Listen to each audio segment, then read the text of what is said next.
আগে বলুন। আলহামদুলিল্লাহ ভালো আছি। জি, আপনার আপনার শরীর স্বাস্থ্য কিন্তু ভালো দেখছি।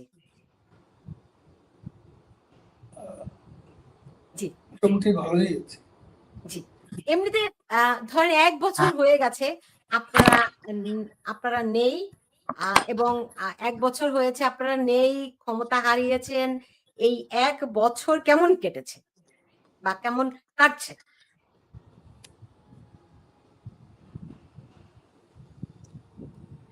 আ জনাব ওবায়দুল কাদের, আপনি কি আমার প্রশ্ন শুনতে পেরেছেন?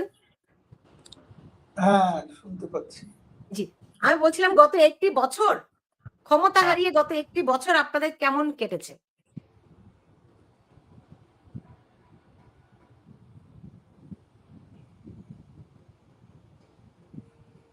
আমরা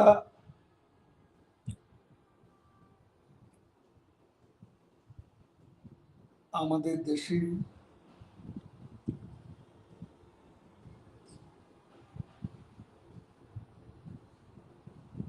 আমরা মানে শুধুমাত্র আমাদের পার্টি নয়, সারা বাংলাদেশের মানুষ আজ নিরাপত্তাহীন মানবেতর জীবন যাপন করছে, এক অমানুষের অন্ধকার অতিক্রম করছে। আমরা রাজনৈতিক দল হিসেবে এবং এদেশের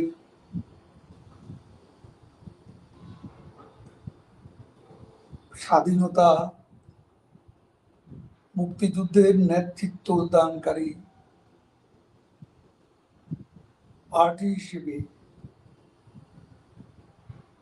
আমরা ৫ই আগস্টকে যেভাবে দেখি সেটা হচ্ছে সেদিন শুধু আমরা পতিত হয়েছি বা পরাজিত হয়েছি, প্রধানমন্ত্রী শেখ হাসিনার পরাজয় হয়েছে, আমরা এভাবে বিষয়টি দেখছি না। বাস্তবটা হচ্ছে ৭১-এ যাদের পরাজিত করে আমরা বিজয়ী হয়েছি,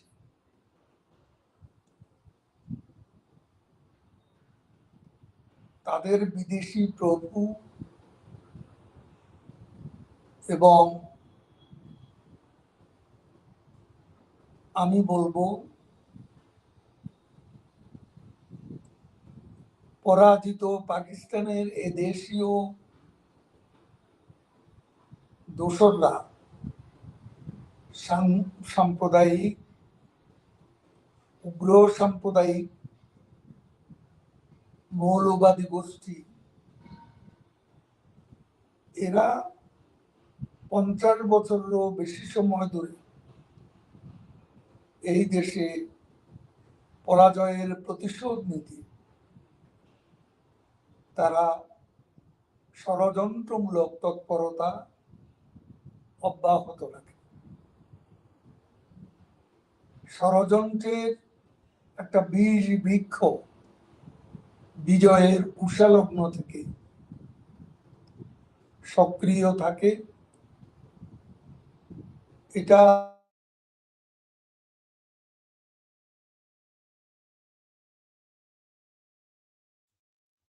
কোনো কারণে ওবায়দুল কাদেরের সংযোগটি হয়তো একটু বিচ্ছিন্ন হয়ে গেছে। নিশ্চয়ই আমরা তাকে আবার যুক্ত করতে পারবো। ইন্টারনেটের সমস্যা আমি দেখেছিলাম তার এখানে সংযুক্ত করার আগে। নিশ্চয়ই তাকে আমি আবার খুব দ্রুত যুক্ত করতে পারবো। জি, আমার মনে হয় তিনি আবার যুক্ত হয়েছেন। জি। সারপ্রাইজের বিষয়টি যেমন আমাদের নেত্রী প্রধানমন্ত্রী শেখ হাসিনা তার অসম সাহসী নেতৃত্ব মানবতা বিরোধী ৭১-এর যুদ্ধাপরাধীদের বিচার কাজ সম্পন্ন করতে পেরেছিলেন অসম সাহসে, এবং বাংলাদেশ জঙ্গিবাদ দমনের রোল মডেল হিসাবে বিশ্বে পরিচিত হয়ে উঠছিল। যেমন হোলি আর্টিজান, যেমন আশকানা, যেমন সিলেট, যেমন ময়মনসিংহ, ঢাকা, আজিমপুর, বেশ কিছু জঙ্গি ঘাঁটি তৎকালীন আওয়ামী লীগ সরকার বঙ্গবন্ধু কন্যা শেখ হাসিনার নেতৃত্বে এগুলোকে আক্রমণ করে এদের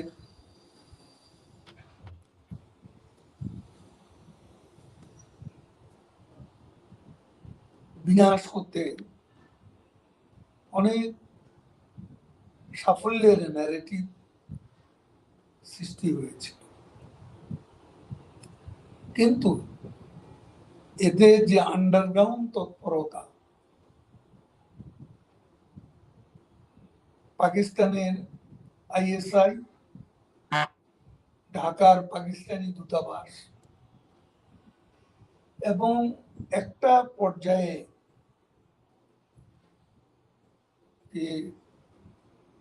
৭১-এ যারা আমাদের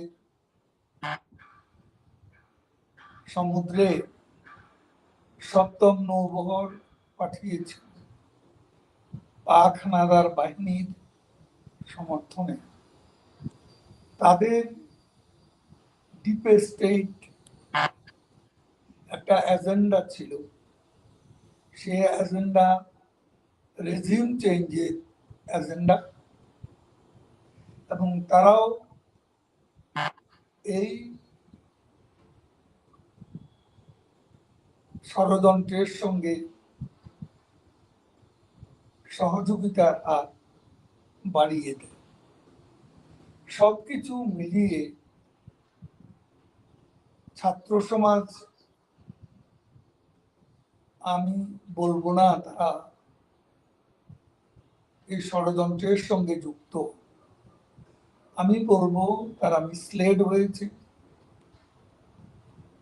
তাদেরকে ভবিষ্যতের স্বপ্ন দেখিয়ে প্রলুব্ধ করা হয়েছিল, এবং তাদের দিয়ে সো কল্ড একটা আন্দোলনের সূচনা করেছিল বৈষম্য বিরোধী ছাত্র আন্দোলনের নামে।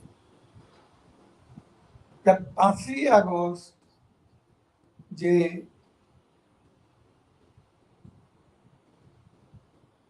আমাদের সরকারের যে আমরা বাহ্যত দৃশ্যত পরাজিত হয়েছিলাম, সে পরাজয়টা ছিল ৭১-এ যারা পরাজিত হয়েছিল তাদের পরাজয়ের প্রতিশোধ। এটা ছিল একটা জঙ্গিবাদী উত্থান। এই জঙ্গিবাদী উত্থানের কারণে সেদিন তাদের টার্গেট ছিল বঙ্গবন্ধু কন্যা।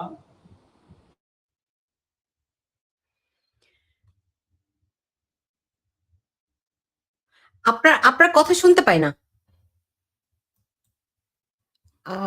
সংযোগটি আবারও যে আপনার অডিওটা চলে গেছে। জনাব ওবায়দুল কাদের, আপনার অডিওটা শুনতে পাই না।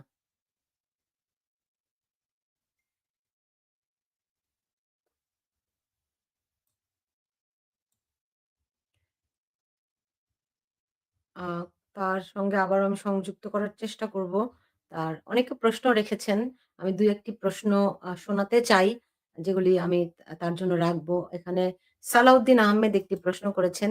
তিনি বলেছেন যে জনাব ওবায়দুল কাদের সাহেব আওয়ামী লীগের স্বার্থে ভবিষ্যতে আওয়ামী লীগকে ঐক্যবদ্ধ করার জন্য আপনি নিজ দায়িত্বে আওয়ামী লীগের সাধারণ সম্পাদকের পদ থেকে পদত্যাগ করবেন কিনা এই প্রশ্নটি রেখেছেন একজন। সালাউদ্দিন আহমেদ রেখেছেন। আরো অনেকে প্রশ্ন করেছেন। আ আবার ঠিক পাল্টা আরেকজন বলেছেন যে কাদের ভাইয়ের নেতৃত্বকেই আমরা সবসময় ভালোবাসি। এমন একজন বলেছেন। উম আবার একজন বলেছেন অনেক প্রশ্ন আছে। আহ এখানে আরেকটা প্রশ্ন আমি দেখতে পাচ্ছি। কাদের ভাই প্রাণের আওয়ামী লীগটাকে ধ্বংস করে দিয়েছেন। পক্ষপাত করতে সব জায়গায় জান্নাতি লোক ঢুকিয়েছেন। মনে করছে যে যেই ওবায়দুল কাদেরকে আওয়ামী লীগের সম্পাদক তাকে অভিযুক্ত করা হচ্ছে বর্তমান পরিস্থিতির জন্য। শুনেছি ৩ তারিখে স্বৈরাচার ইউনূস বাহিনী জুলাই সনদ ঘোষণা করবে। এ নিয়ে আওয়ামী লীগের কোনো কর্মসূচি আছে কিনা? এই প্রশ্ন করেছেন একজন। অনেক প্রশ্ন আছে। আমি ওবায়দুল কাদেরকে আবারও সংযুক্ত করব। আপনারা জানেন যে ইন্টারনেট সংযোগটি বিচ্ছিন্ন হয়েছে। আ আ আরেকজন প্রশ্ন করেছেন টিপু সুলতান যে, কাদের সাহেবের হাতে দামি ঘড়ি কোথায়? আ জানতে চেয়েছেন। আ আ অসংখ্য প্রশ্ন আছে। এই সবগুলি প্রশ্ন আমি তার কাছে রাখবো। জি, জনাব ওবায়দুল কাদের আমি আপনাকে আবারও দেখতে পাচ্ছি, শুনতে পাবো কিনা জানি না। দেখি আপনি একটু বলুন। শোনা যাচ্ছে? জি, যাচ্ছে বলুন। আমি যে কথা বলছিলাম, জি,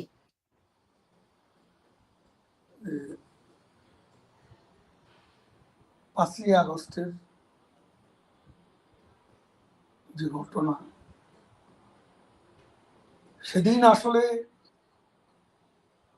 শেখ হাসিনা ব্যক্তিগতভাবে পরাজিত হননি, আওয়ামী লীগ পরাজিত হয়নি, পরাজিত হয়েছে বাংলাদেশ, স্বাধীন বাংলাদেশ, আপ ৭১-এর বিজয়ী বাংলাদেশ। জি।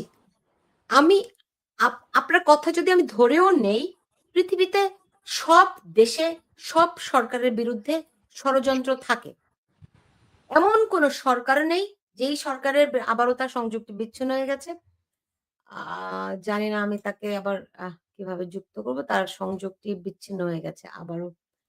আমি বাই দিস টাইম আমি তাকে যে প্রশ্নটি রাখছিলাম সেটা একটু বলে নেই যে, এরকম ষড়যন্ত্র সবসময় থাকে এবং গত ১৫-১৬ বছর ধরে আমরা আওয়ামী লীগের মুখে এই ষড়যন্ত্রের কথাই শুনেছি। যেকোনো ঘটনায় আমরা শুনেছি যে অভিযোগ করতে যে জামাত, বিএনপি এই ষড়যন্ত্র করছে। তো শেষ পর্যন্ত তাদের পরিণতি কি আসলেই রাখাল বালকের মতো হয়েছিল কিনা? এবং আ আ ষড়যন্ত্র মোকাবেলায় তারা কেন ব্যর্থ হলো? তারা তো ক্ষমতায় ছিল। দেশে যত ষড়যন্ত্রই হোক না কেন, যাই ঘটুক না কেন, সেই দায়িত্ব তো ওই সরকারেরই থাকে। তাহলে তারা যেই অভিযোগ করছে যে তাদের আ ৭১ এর পরাজিত শক্তির কাছে পরাজয় হয়েছে বাংলাদেশের, যদি সেটিই হয়ে থাকে, সেই পরাজয় সরকার হিসেবে আওয়ামী লীগ কিভাবে এখন দেখছে? কারণ এই আ পরাজ এই এই পরাজয়ের কারণ তারা কিনা? এই প্রশ্নটা আমি তার কাছে রাখবো। আমি দেখি তিনি আবার সংযুক্ত হতে পারেন কিনা। বাই দিস টাইম আমি আরো ২-১ টি প্রশ্ন আপনাদেরকে শোনাতে চাই যাতে করে আ বুঝতে পারেন যে আ একজন প্রশ্ন করে তাকে জিজ্ঞেস করেছেন, "কাদের ভাই কেমন আছেন?"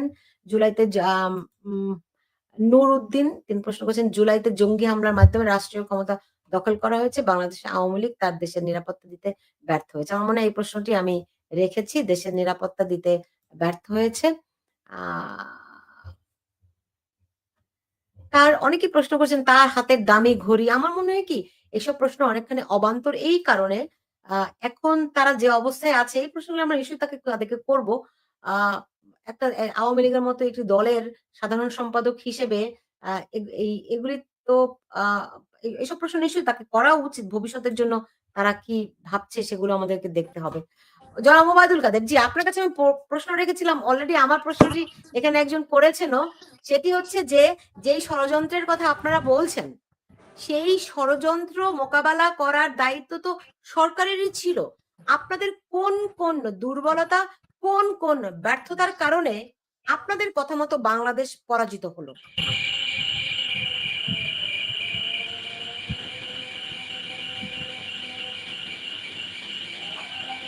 দেখুন, এটাকে আমরা কোনো আন্দোলন, গণ অভ্যুত্থান হিসেবে দেখি না। এটা আমি বলেছি, এটা একটা জঙ্গিবাদী হামলা হয়েছে এবং সেভাবেই আমরা ব্যর্থতা যদি বলেন, সেই জঙ্গিবাদী হামলা প্রতিহত করতে গিয়ে আমাদের কিছু ভুলভ্রান্তিও থাকতে পারে, তা না হলে তারা সাকসেসফুল হলো কেমন করে, এটাও সত্য। কিন্তু কিছু কিছু ভুল ভ্রান্তি থাকতে পারে মানে কি? আপনারা ১ বছরেও সেগুলো নিশ্চিত হতে পারেননি, তাই তো? আ আসলে তার ওখানে ইন্টারনেট সংযোগটি খুবই দুর্বল। যে কারণে বারবার আমরা ডিসকানেক্টেড হয়ে যাচ্ছি তার সংযোগটি। আমি বাই দিস টাইম আরো অনেকেই প্রশ্ন করেছেন। নূর হাসান একটি প্রশ্ন করেছেন ওবায়দুল কাদেরের কাছে। তিনি বলছেন যে, "আপনারা জনগণের কাজ করেছেন কিন্তু যদি তৃণমূল সাধারণ আ দাঁড়ান তারা মানে সাধারণ মানুষ অনেক বিপদে আছে। তৃণমূল অনেক বিপদে আছে" সে কথাটি বলতে চেয়েছে আওয়ামী লীগের যারা তৃণমূলের কর্মী রয়েছেন।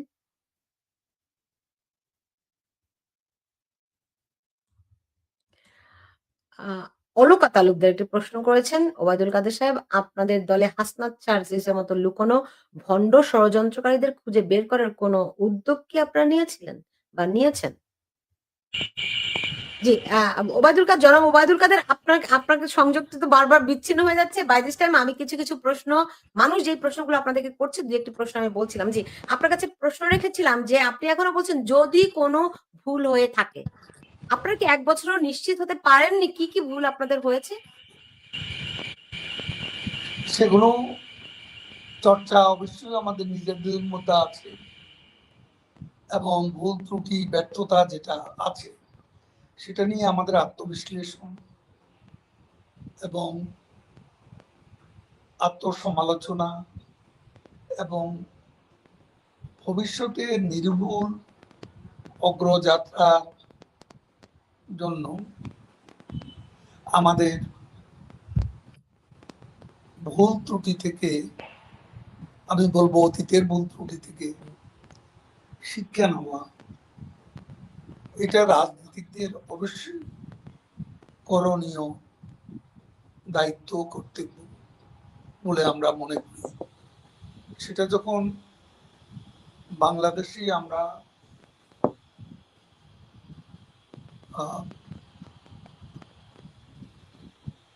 প্রত্যাবর্তন করব আমাদের নেত্রী বঙ্গবন্ধু কন্যা শেখ হাসিনার নেতৃত্বে, তখন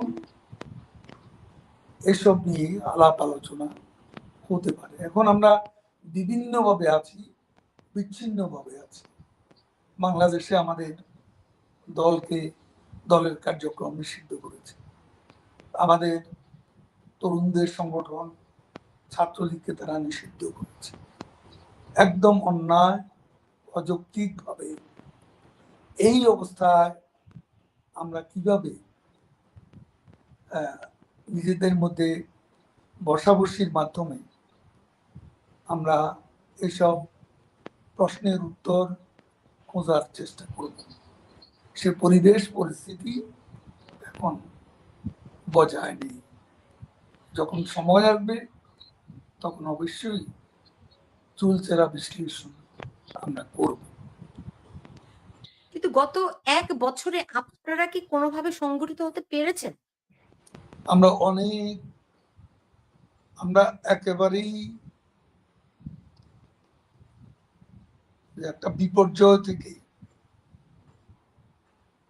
এবং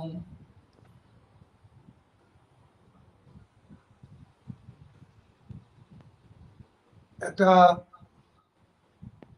ভয়ানক ভূকম্পনের মতো অবস্থা থেকে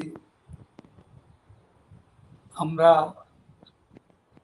আমাদের পার্টিকে নতুনভাবে সংগঠিত করা, এ কাজটি খুব দুরূহ এবং কঠিন। আমাদের কোথাও দাঁড়াতে দিচ্ছে না। আমাদের বাড়িঘর হামলা হয়েছে, পুড়িয়ে দেয়া হয়েছে, ধ্বংস করা হয়েছে। আমাদের ঢাকা থেকে সারা বাংলাদেশে আমাদের অফিসগুলো সম্পূর্ণ ধ্বংস, এবং আমাদের কর্মীরা অনেকে জেলে। প্রতিনিয়তই মব মবক্রেসি বা মব যে ভায়োলেন্স, মব ভায়োলেন্সের মাধ্যমে আমাদের কর্মীদের নিপীড়ন করা হচ্ছে, নির্যাতন করা হচ্ছে। কেউ ঘর বাড়িতে থাকতে পারছে না, এবং এক কঠিন সময় অতিক্রম করছে আমাদের কর্মীরা। এর মধ্যে আমরা একটা বিষয়ে আমরা আজকে গর্বের সঙ্গে বলতে পারি যে বাংলাদেশের জনগণ আর সঠিক পরিস্থিতি অনুধাবন করছে। মানুষের মুখে মুখে এখন শেখ হাসিনার নাম উচ্চারিত হচ্ছে। তার আমলে মানুষ ভালো ছিল, সেটা আজকে মানুষের মুখেই শোনা যাচ্ছে। কোথায় শুনছেন আপনারা এই কথা? যে মানুষের মুখে, মুখে শেখ হাসিনার নাম উচ্চারিত হচ্ছে, এই কথা আপনারা কোথায় শুনছেন? আমরা কোনো বিচ্ছিন্ন দ্বীপের বাসিন্দা না, বা আমরা যেখানেই আছি বাংলাদেশের জনগণের সঙ্গে আছি। আমাদের দল জনগণের দল। জনগণের সমর্থন আছে কি নেই, জনগণ আমাদেরকে কিভাবে দেখছে সেটা বোঝার ক্ষমতা যদি না থাকে, তাহলে তো আমাদের রাজনীতি করা উচিত। জনাব ওবায়দুল কাদের, যদি এখানেই যদি আপনাকে ধরি যে আপনারা কি মানুষের সেই পালসটি বুঝতে পেরেছিলেন?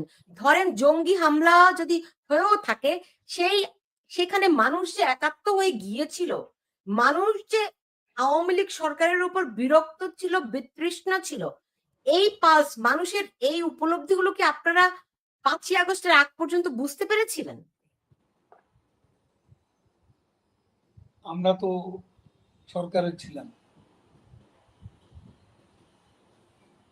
আমরা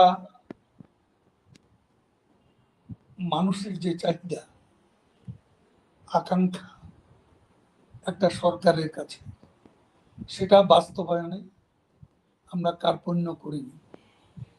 শেখ হাসিনার নেতৃত্বে বাংলাদেশের যে উন্নয়ন হচ্ছে সেটা বিশ্বের বিস্ময়। আজকের মেট্রো রেল, পদ্মা সেতু, আজকে এলিভেটেড এক্সপ্রেসওয়ে, আজকে অনেকগুলো কয়েক ডজন ওভারপাস, কয়েক ডজন ফ্লাইওভার, রেলওয়ে ওভারপাস, এবং 100 সেতু একদিনে উদ্বোধন করেছিলেন আমাদের নেত্রী।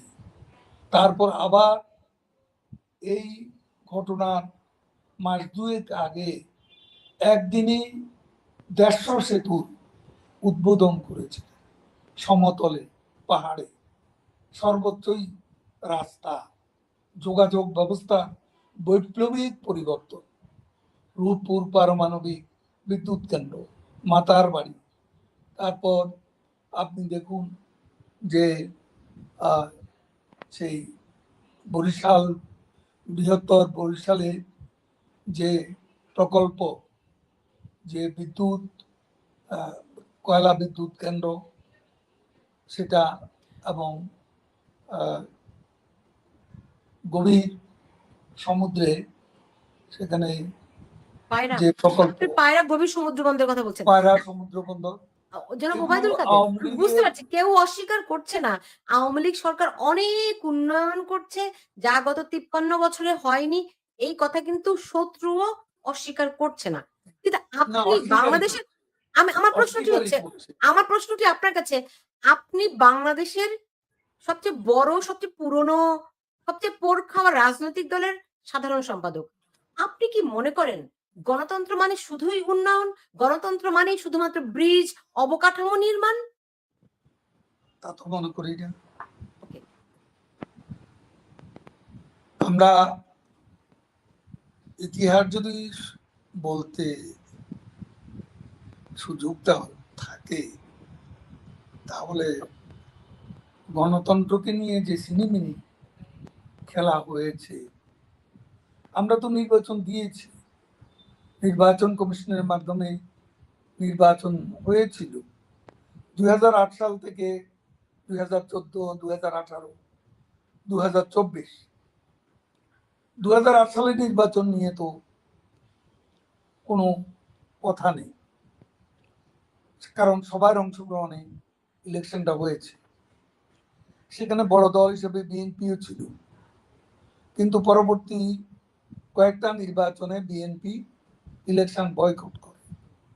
এখন কেউ যদি ইলেকশনে না আসে এবং সেটার জন্য নির্বাচনকে ওয়ান সাইডেড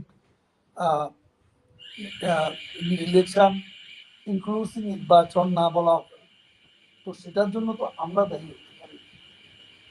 গণতন্ত্রের যে সীমাবদ্ধতা, এই সীমাবদ্ধতা তৈরি করার জন্য অনেকাংশে দায়ী আমাদের দেশে একটা দল, একটা বড় দল, বাংলাদেশ ন্যাশনালিস্ট পার্টি, বিএনপি। তারা তো নির্বাচনে আসেনি। তারা তো 2018 সালের নির্বাচনে এসেছিল।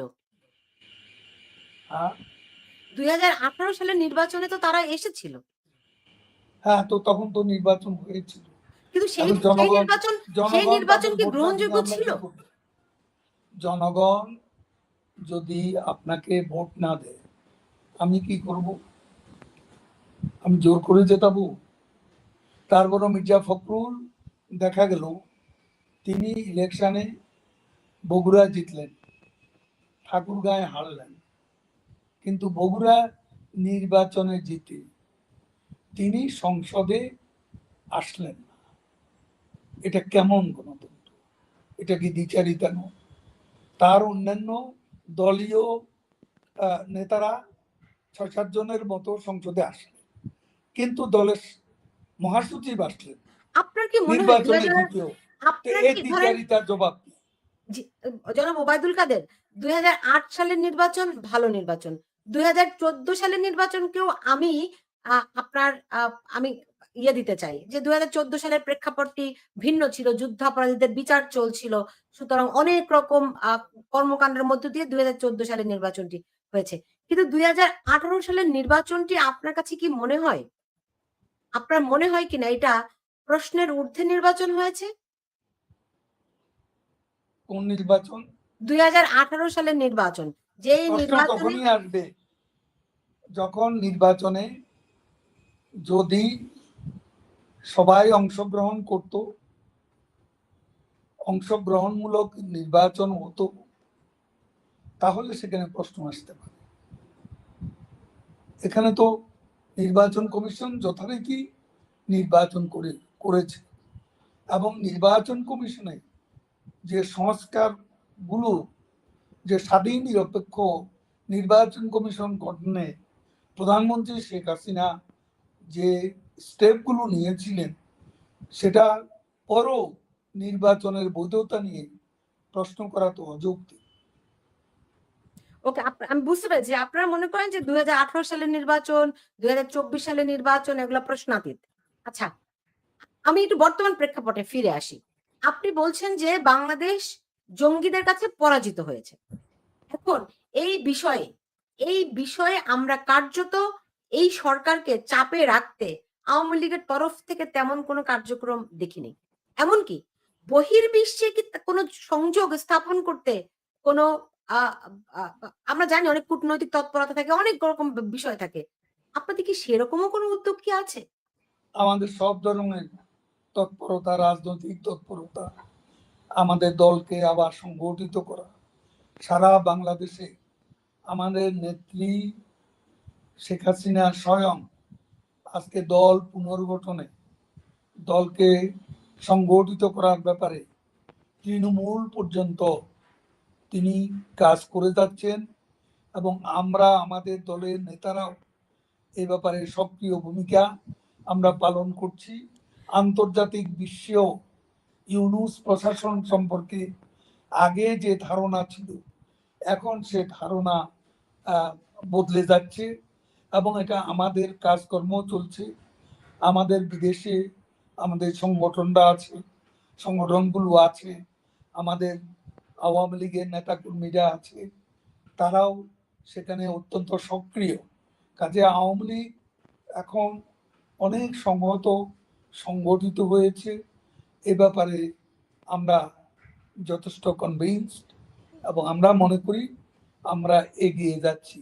জি, আমরা জি, জনাব যে ওবায়দুল কাদের। কর্মসূচি দিচ্ছি সারা দেশেই, এটা ক্রমেই কর্মসূচিগুলো পালন জোরদারভাবে হচ্ছে। জি, আপনি আপনি বলছিলেন যে যারা ৭১-এ আমাদের ৭ম নৌবহর পাঠিয়েছিল, আপনি ইঙ্গিতটা খুব স্পষ্ট। তো তাদের সঙ্গে কূটনৈতিক সম্পর্ক স্থাপন থেকে শুরু করে কোন তৎপরতায় আপনারা কি কোন দৃশ্যমান কিছু পেয়েছেন?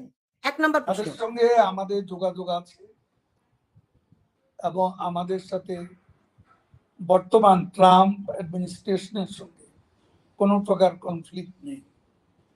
আমাদের বিভিন্ন বিষয়ে আমাদের বিভিন্ন রকমের চিন্তা অনেকেরই থাকতে পারে, তাদেরও দৃষ্টিভঙ্গি তারা ভিন্নভাবে দেখছে।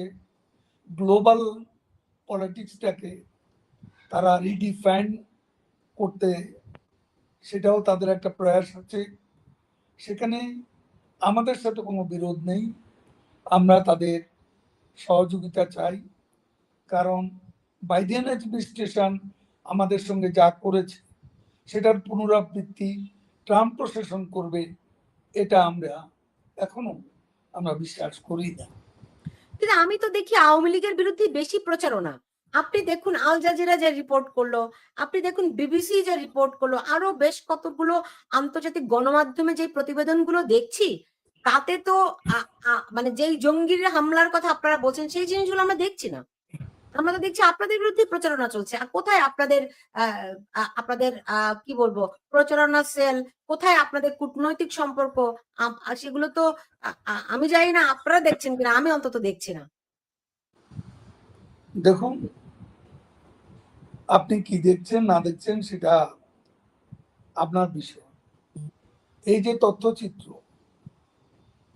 এই তথ্যচিত্র কিভাবে বিকৃতভাবে এসেছে এবং এখানে ম্যানিপুলেট করে, এডিট করে, যেটার কোনো অথেন্টিসিটি নেই। অথেন্টিসিটি আমরা প্রশ্নবিদ্ধ করেছি। শেখ হাসিনার নিজের কণ্ঠস্বরকে এটাকে এডিট করে, ম্যানিপুলেট করে তথ্যচিত্রটি সাজানো হয়েছে। যেটা করেছে বিবিসি, একই জিনিস, একই কন্টেন্ট আজকে ভিন্নভাবে আল জাজিরা করেছে। তো তাদের বিরুদ্ধে আপনারা মানহানির মামলা কেন করছেন না? সেটা তো কোনো প্রমাণ নেই, আমরা তো বলছি এটা এডিটেড অ্যান্ড ম্যানিপুলেটেড। যদি এটা তাই হয়ে থাকে এটা গণমাধ্যমে এটা তো এটা এআই টেকনোলজি ব্যবহার করে এগুলো করা হয়েছে। কিন্তু বিবিসি তো বলছে যে শেখ হাসিনার কণ্ঠস্বর তারা ল্যাবে পরীক্ষা করেছে, যদিও সময়সীমাটি তারা দেয়নি। কিন্তু এটি আমার প্রশ্ন নয়। আমার প্রশ্ন, যদি এটি ম্যানিপুলেশন হয়ে থাকে, আপনারা কেন আইনি ব্যবস্থা নিচ্ছেন না? এই দুটি প্রতিষ্ঠান তো আইনের ঊর্ধ্বে নয়। আপনারা তো তাদেরকে মানহানির মামলা করতে পারেন, সেটি কেন করছেন না? সে প্রক্রিয়া চলমান। সেই প্রক্রিয়া চলমান। আচ্ছা। তো আপনার কাছে কি মনে হয়, ধরেন যারা এই ম্যানিপুলেশন করছে কিংবা আপনারা বলছেন যে আপনাদের বিরুদ্ধে প্রচারণা যদি হয়ে থাকে, আপনাদের প্রচারণা কোথায়? আপনারা কেন বিচ্ছিন্ন হয়ে আছেন? আপনারা কেন পিছনে পড়ে আছেন?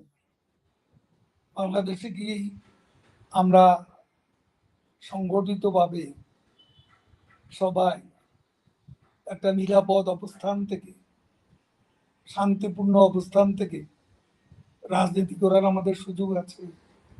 আমাদের অ্যাক্টিভিটিসই ওখানে নিষিদ্ধ। আমাদের কর্মীরা কোথাও দাঁড়াতে পারে না, সেখানেও তারা মিছিল করছে, প্রতিবাদ করছে। আজকে গোপালগঞ্জে জনগণই প্রতিরোধ করেছে।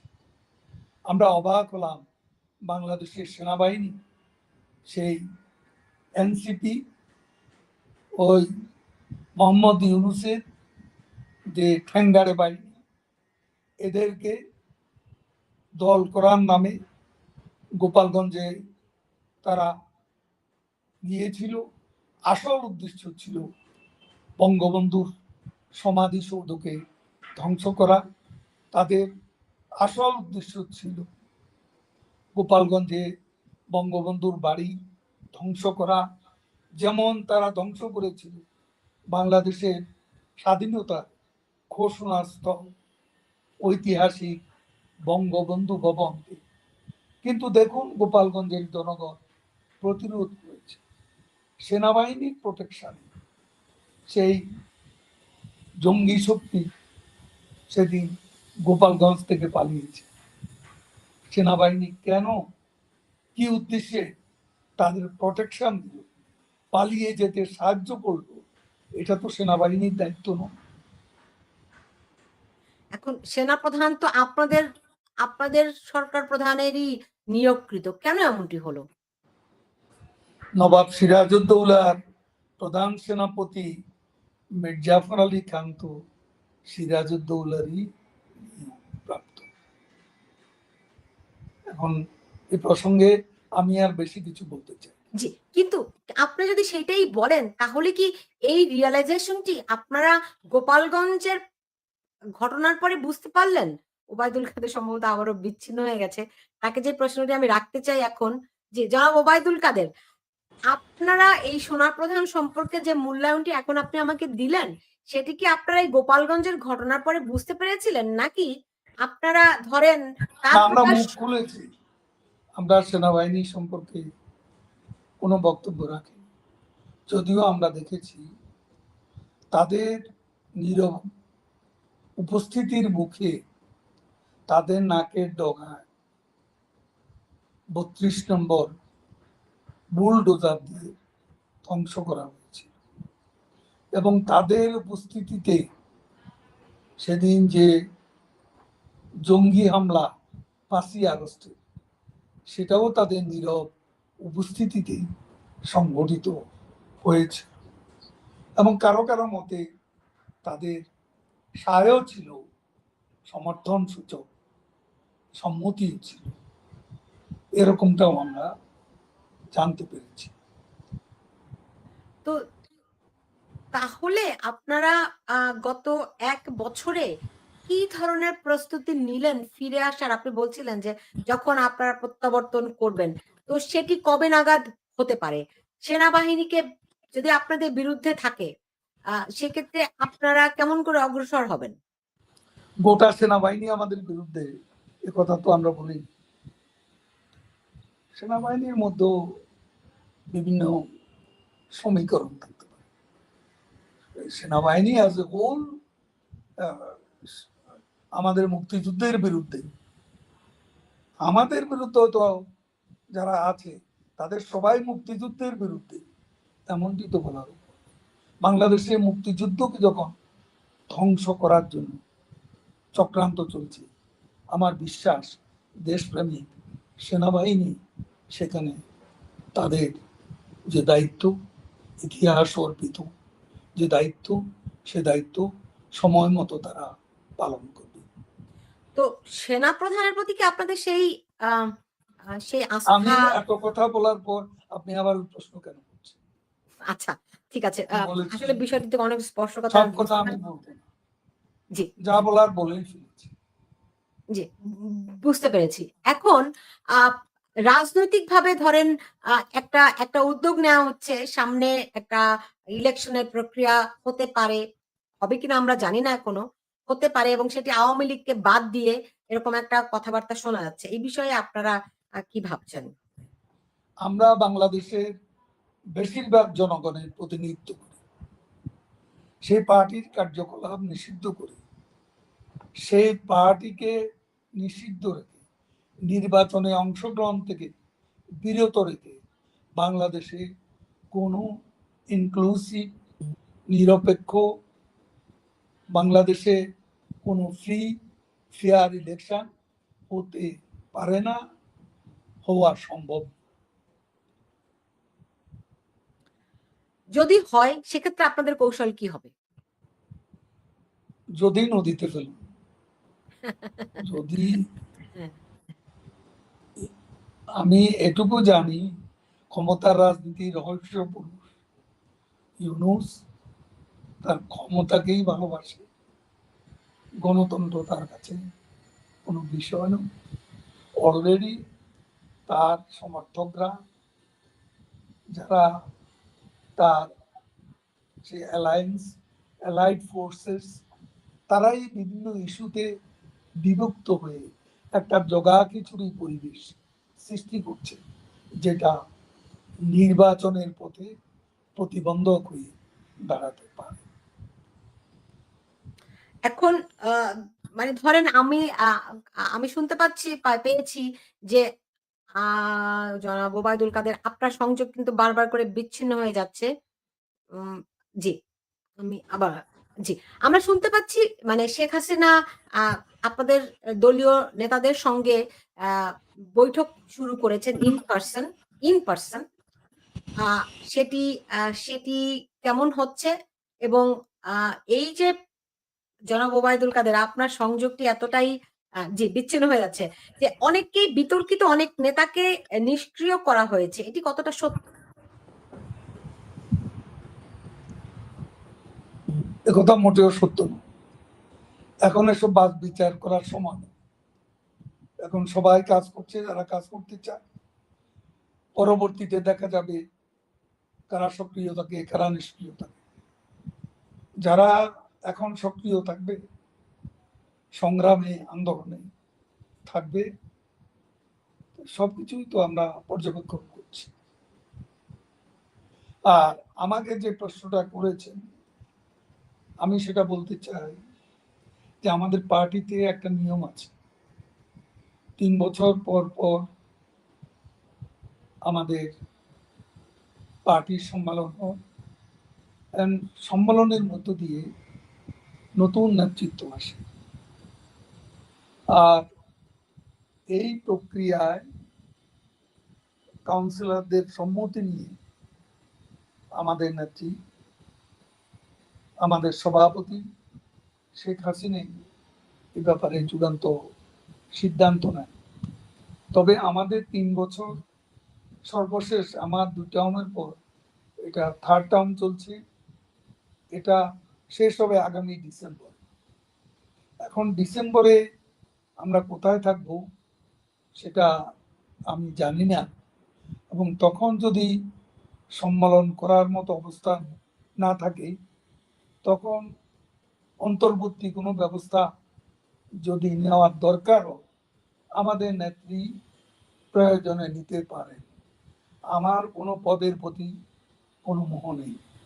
3বার আওয়ামী লীগের সাধারণ সম্পাদক হয়েছে। স্বাধীনতার পর এটা কারো ভাগ্যে জুটেনি। আমি সর্বমোট 18 বছর মন্ত্রী ছিলাম। আওয়ামী লীগ করে এই সৌভাগ্য কারো জুটেছে এমন তো আমার মনে পড়ে না। এরপর কোনো পদের প্রতি আমার কোনো আকাঙ্ক্ষা নেই। আমি এখন দিতে চাই। আমার পাওয়ার ঘরে সব শূন্যতাই পূরণ হয়ে গেছে। আমার কোনো কিছু পাওয়ার চাওয়ার নেই। আমি বঙ্গবন্ধু কন্যা স্বদেশ প্রত্যাবর্তন, সম্মানজনক স্বদেশ প্রত্যাবর্তনের লক্ষ্যে আজকে জঙ্গিবাদী সরকারের অবসানে আমার যা যা দায়িত্ব, এই মুহূর্তে নেত্রীর নির্দেশ মতো আমি কাজ করে যাচ্ছি। যখন আমার প্রয়োজন ফুরিয়ে যাবে, তখন আমি সরে যাব। আমার এখানে কোনো অহংবোধ নেই, পদ আঁকড়ে রাখার সামান্যতম বাসনাও নেই। আপনার কি মনে হয় আপনার দলের অন্য যারা নেতৃবৃন্দ আছে তাদেরও একই রকম মনোভাব? সেটা আমি জানি না কার কি মনোভাব। তবে দৃশ্যত তো আমরা সবাই শেখ হাসিনার নেতৃত্বে একসঙ্গে কাজ করে যাচ্ছি। আচ্ছা। আ আ আপনি বলেছেন যে এখন ওই আ নিষ্ক্রিয়তার সুযোগ নেই। কে বিতর্কিত নয় সেটিও বিবেচনার সময় নয়। সবাই কাজ করতে হবে। এ কথা আপনি বলেছেন। তো এখন যেই শেখ হাসিনা যেই বৈঠকগুলো শুরু করেছেন, আমি শুনেছি যে ৫ জন ৫ জন করে নেতার সঙ্গে তিনি বৈঠক করছেন। এ ধরনের কোনো সিগন্যাল আমি তো পাইনি। আমি পাইনি, অন্য কেউ পেয়েছে সেটাও আমার জানা নেই। কারণ এখানে তিনি যেখানে আছেন সেখানে কতটুকু সম্ভব এ ধরনের ইন পার্সন আলোচনা, সেটাও কিন্তু বিবেচনার বিষয়। এমনিতে আচ্ছা, আমি জানি না যে এই ধরনের কোনো বৈঠক হচ্ছে এমনিতে বা আপ এই ধরনের কোনো ইন পার্সন বৈঠক করার সুযোগ আছে, সেটা আমার জানা নেই। বুঝতে পেরেছি। আ আ এমনিতে তার সঙ্গে কোনো কথাবার্তা কিংবা ধরেন দেখা আপনার কি হয়েছে কিনা? আমার সাথে দেখা একবারও হয়নি। আমি তাকে অহেতুক ডিস্টার্ব করি না, আমি চেষ্টাও করি নাই দেখা করার।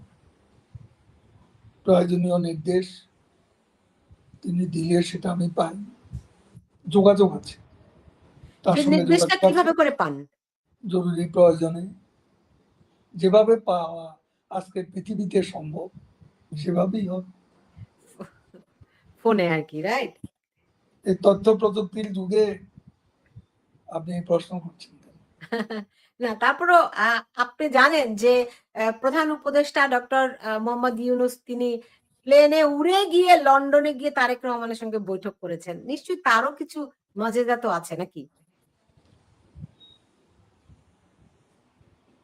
সেটা বৈঠক তো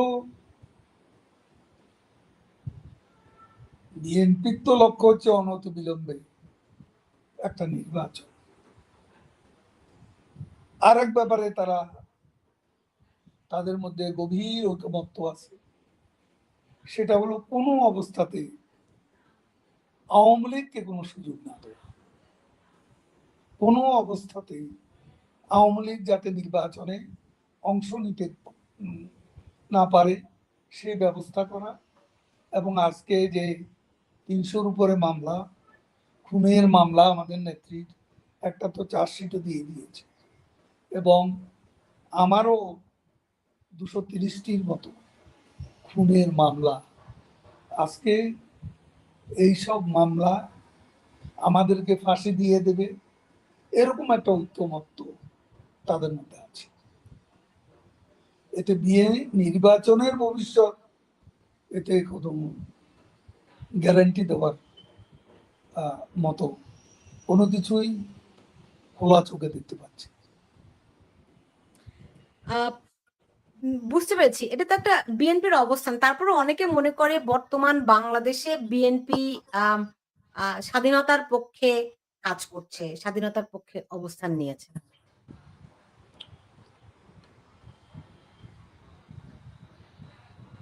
সেটা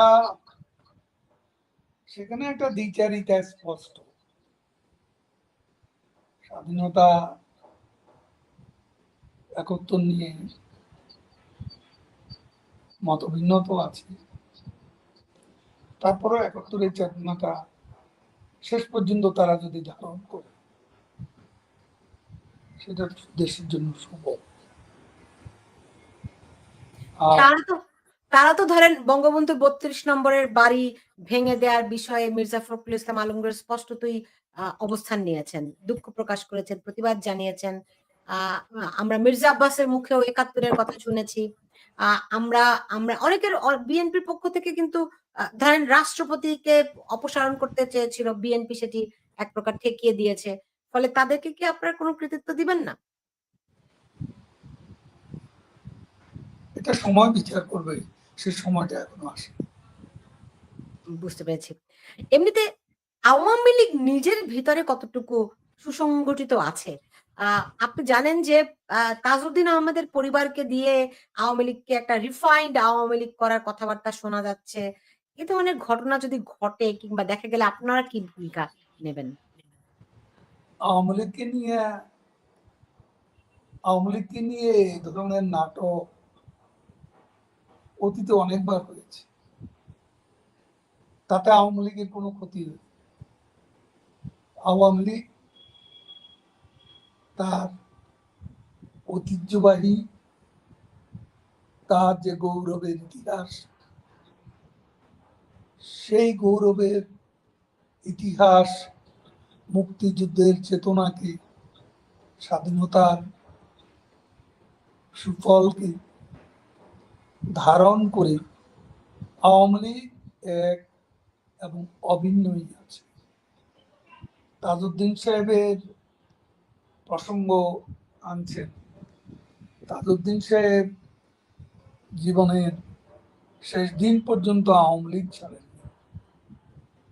তিনি আওয়ামী লীগ করেই আওয়ামী লীগের নেতা হিসেবে জেলের অভ্যন্তরে অন্য আরো 3 জন, সৈয়দ নজরুল ইসলাম, তাজউদ্দিন,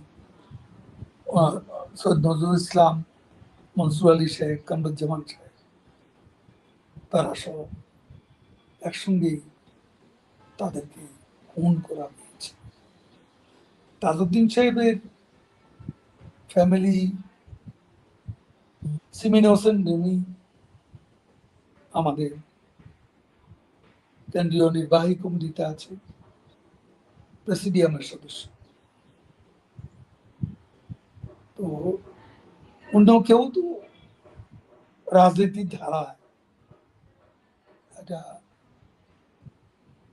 তাদের কখনো দেখা যায়নি। তো এখন তারা তাদেরকে নিয়ে যদি কেউ খেলতে চায়, রাজনীতির এই খেলা, এই চতুর খেলা,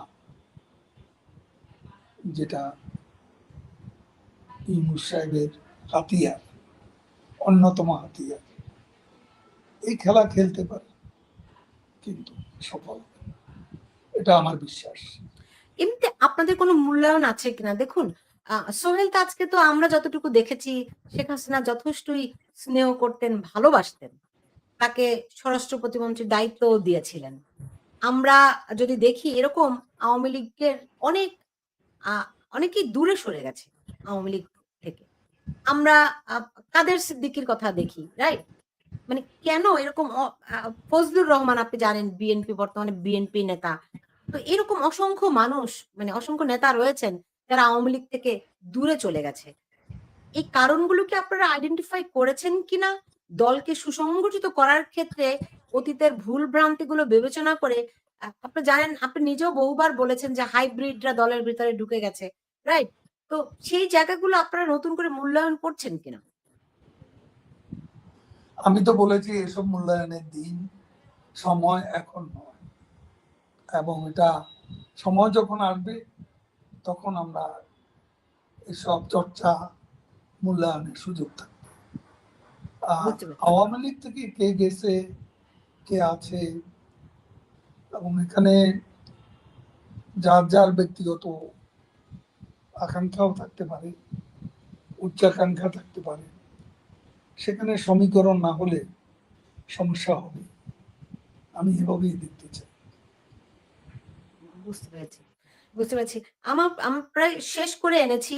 যারা বর্তমানে এই তরুণ নেতৃত্ব আছে বাংলাদেশে, যারা এই আন্দোলনে জড়িয়ে ছিল, কিংবা যে আপনি বলেছেন যে তারা আ আ বিভ্রান্ত হয়েছে, হোয়াটএভার। তো আপনারা যদি ফিরে আসেন, অনেকেই ভয় দেখায় যে আওয়ামী লীগ আসছে, আওয়ামী লীগ আসছে বলে একটা আতঙ্ক তৈরি হচ্ছে। যে অনেকেরই ধারণা আওয়ামী লীগ আসলে একটা ভয়াবহ ঘটনা ঘটবে। সো যদি আপনারা ফিরে আসেন, এদের ক্ষেত্রে আপনারা কি করবেন? আপনাদের সিদ্ধান্ত কি হবে, বা আ ভূমিকাটা আপনারা কি নেবেন? এখন আওয়ামী লীগ ফিরে গেলে সেটা আতঙ্কের বিষয়। দেশের মানুষ খুশি হবে। দেশের মানুষের এই মুহূর্তে চাওয়া শেখ হাসিনা, আওয়ামী লীগ ফিরে আসুক। আমি বিশ্বাস করি আওয়ামী লীগের, শেখ হাসিনার স্বদেশ প্রত্যাবর্তন বাংলাদেশে একটা সদর্থক রাজনীতির বার্তাই বয়ে নেবে এবং সুবাতাস বয়ে। যারা আন্দোলন করেছে, আন্দোলনে সরাসরি যুক্ত থেকেছে, তাদের জন্য আপনাদের বার্তা কি?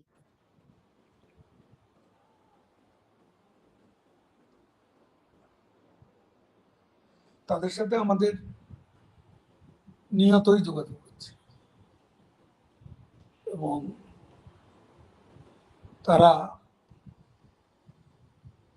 তাদের অনেকেরই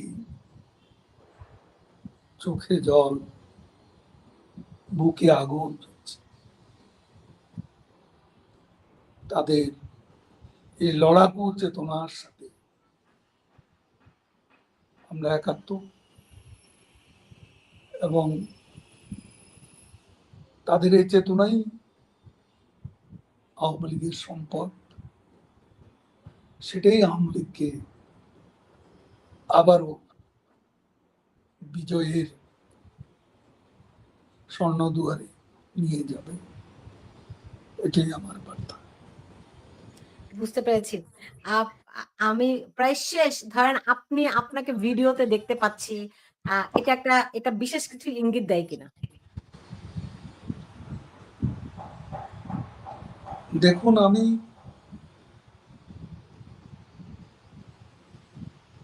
কিছুদিন আমার চেক আপ এবং ট্রিটমেন্টের জন্য আমাদের সভাপতি নির্দেশে এবং বঙ্গবন্ধু কন্যা শেখ রেহানা, তারা দুজনেই আমাকে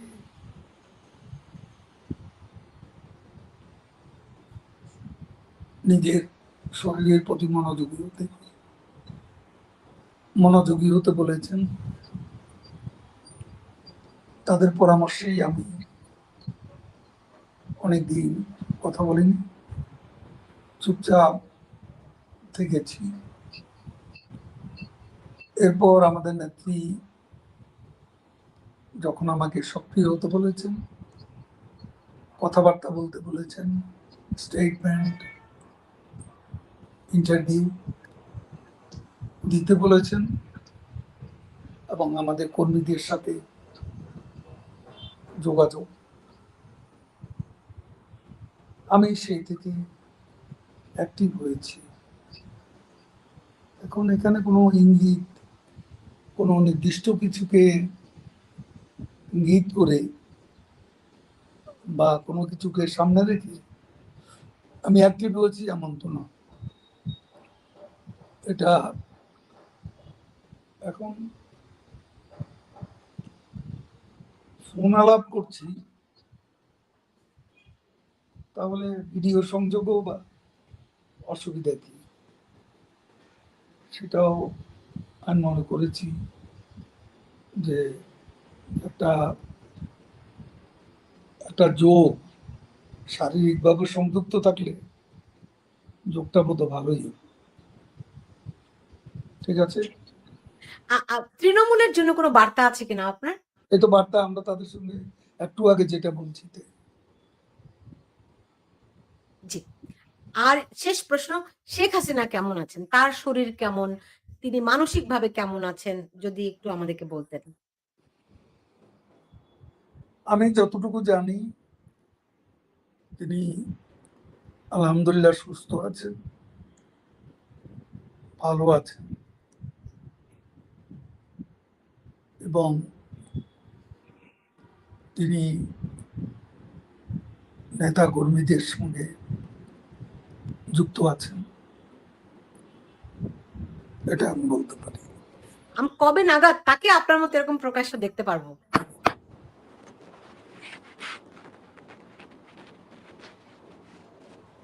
দিনক্ষণ বলতে পারবো না, তবে দেখতে তো পারবেনই। সে সময় ইনশাল্লাহ হয়তো খুব দূরের। কত কাছে, কত দূরে? কাছেও হতে পারে, দূরেও হতে পারে। কত কাছে কত দূরে সেটা বলতে পারবো। বুঝতে পেরেছি। রাজনীতিতে তো শেষ কথা বলে কিছু নেইও। যাই হোক, আপনি আজকে আমাকে সময় দিয়েছেন। আপনাকে অনেক ধন্যবাদ জানাচ্ছি। ভবিষ্যতে আবারও আপনাকে এরকম আমার আমার অনুষ্ঠানে আপনাকে সংযুক্ত করতে পারবো, সেই প্রত্যাশাও রাখছি। আপনি ভালো থাকুন। Thank you. জি, ধন্যবাদ। জি, আপনাকে অনেক